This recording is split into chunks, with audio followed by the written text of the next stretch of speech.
तो हेलो दोस्तों, आज हम लोग पढ़ेंगे बाल महाभारत क्लास 7 का चैप्टर 5 विदुर।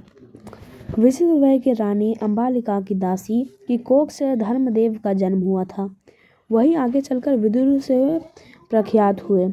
धर्मशास्त्र तथा राजनीति में उनका ज्ञान अथाह था।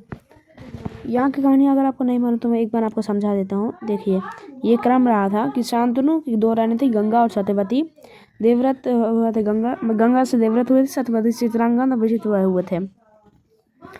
फिर उसके बाद अंबिका से धृतराष्ट्र हुए थे और अंबालिका से पांडु। तो अगर आपने रियल महाभारत देखी होगी तो उसमें आपको मालूम होगा कि इन दोनों का पुत्र एक पंडित के द्वारा हुआ था, कुछ दृष्टि वगैरह से। तो जो फिर हमारे विदुर थे, उनकी जो माँ थी अंबिका की दासी, वो बहुत ज़्यादा एकदम अच्छे से रह करके उन बच्चे को पैदा करवाए थे, इसीलिए उनका बेटा बहुत ही ज़्यादा बुद्धिमान हुआ था। आगे बढ़ते हैं। उसके बाद वहीं आगे चलकर विदुर के नाम से प्रख्यात हुआ। धर्मशास्त्र तथा राजनीति में उसका ज्ञान अथाह था। वह बड़े निष्ठुर थे, क्रोध उन्हें छू तक नहीं गया था। हाँ, तो उन्हें छू तक नहीं गया था क्रोध, ऐसा था वो। युवावस्था में ही पितामह भीष्म ने उनके विवेक तथा ज्ञान से प्रभावित होकर उन्हें राजा धृतराष्ट्र के प्रधानमंत्री नियुक्त कर दिया था। पितामह भीष्म ने उनको धृतराष्ट्र का मतलब जो पांडु थोड़ा जल्दी मर गए थे, इसीलिए धृतराष्ट्र को बनाया गया था राजा। और उनके जो मंत्री था उनको बनाया गया था विदुर को। धृतराष्ट्र का जो मंत्री, उन्हें विदुर को बनाया गया था। उसके बाद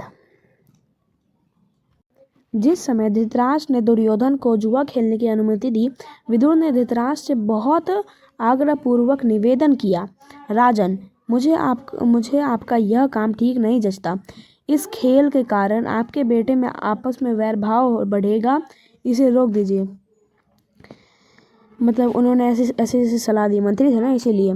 तो धृतराष्ट्र विदुर की बात से प्रभावित हुए और अपने बेटे दुर्योधन को अकेले में बुलाकर उसे इस कुचाल से रोकने का प्रयत्न किया।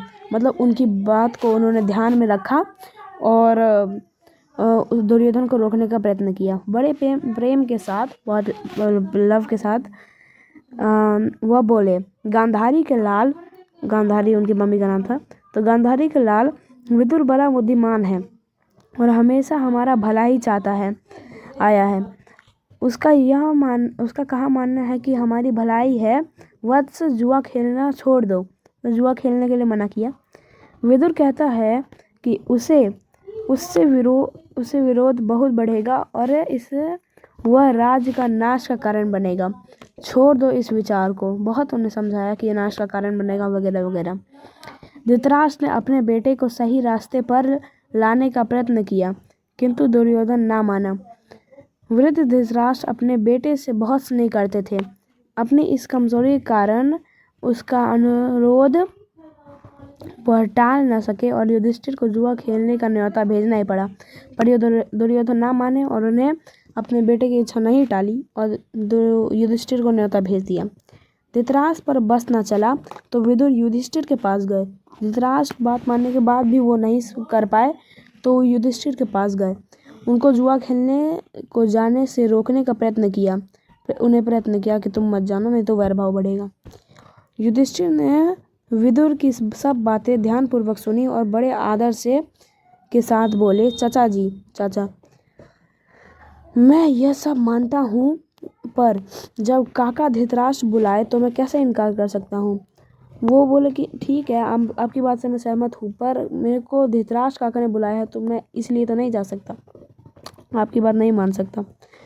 युद्ध या खेल में बुलाए जाने पर जाना क्षत्रिय धर्म तो नहीं है।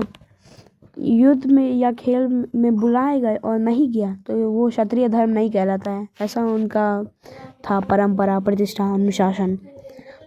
यह कहकर युधिष्ठिर क्षत्रिय कुल की मर्यादा रखने के लिए जुआ खेलने चले गए।